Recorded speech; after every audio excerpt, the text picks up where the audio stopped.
კალეიდოსკოპი თბილისში ახალი ფოტოგამოფენა გაიხსნა. 9 ფოტოგრაფმა საკუთარი შემოქმედება ერთი კონცეფციით წარმოადგინა. ისინი აცხადებენ, რომ მათი ნამუშევრები არის სრულიად განსხვავებული და ახალი რაკურსი დამთვალიერებისთვის.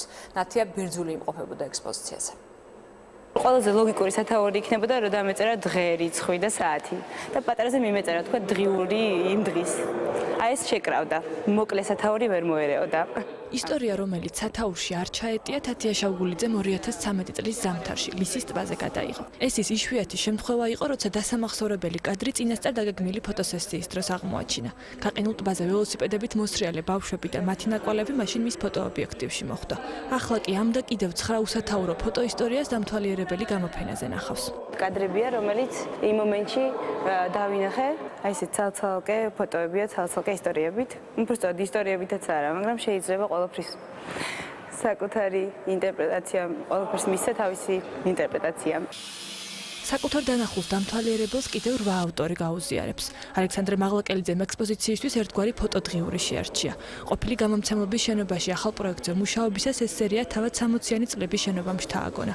საკუთარ თავს ფოტოგრაფს არ უწოდებს. პროფესიით არქიტექტორისთვის ფოტოგრაფია ცხოვრების წესია. ეს არის ჩვეულებრივი ორგანული ნაწილი ჩვენი ცხოვრების, როგორც ვთქვათ, ტექსტებს წერთ Facebook-ზე, ხატავთ ბლოკნოტში, ვაკეთებთ სკეჩებს, კომპიუტერით ვაკეთებთ დიზაინებს. ისე ფოტოაპარატი ერთ-ერთი მეთოდია ჩვენი ურთიერთობის გარე სამყაროსთან. გამოფენის კონცეფცია სათაურშივე ჩადეს. კალეიდოსკოპი შეეცდება დამთვალიერებელს მრავალწახნაგოვანი ხედვა შესთავაზოს. სწორედ ამიტომ ნიკა მჭედლიძემ ბოლო 4 წლის განმავლობაში გადაღებული დოკუმენტური კადრებიდან ერთმანეთისგან განსხვავებული ნამუშევრები შეარჩია. არის ბევრი სხვა ქვეყნებიდან, სხვა ქვეყნებში გადაღებული ფოტოები და ასევე საქართველოში გადაღებული ფოტოები. არის ზოგი ისეთი ფოტოს, რომელიც უკვე აღარ არსებობს, მაგალითად ეს კიბე აღარ არსებობს ფილარმონიასთან და შემოგვჭა როგორც ფოტოდ. ერთმანეთი 2006 წელს ერთ-ერთი ფოტოკლუბის ვებგვერდზე გაიცნეს. ცოტა ხნის წინ კი გადაწყვიტეს ფოტოგრაფიით ისევ დაკავშირებოდნენ ერთმანეთს და წლების განმავლობაში დაგროვილი ფოტოების ხვებისთვისაც ეჩვენებინათ. ექსპოზიციისთვის საინტერესო სივრცე ძველი საბაგიროს ქვედა სადგური შეარჩიეს.